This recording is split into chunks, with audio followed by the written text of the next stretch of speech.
Handle removal and installation. Loosen the nut and disconnect the connector. Remove the defixing screws. After removing the pressure plate, the handle can be detached.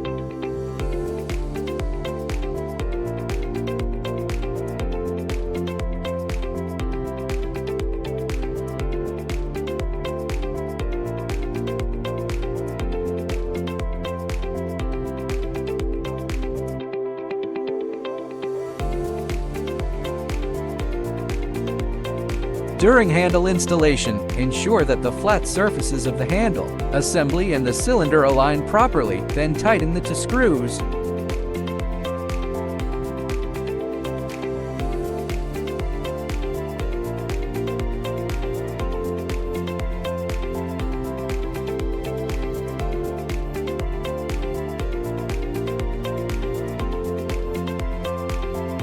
Align the wiring harness connector and insert it.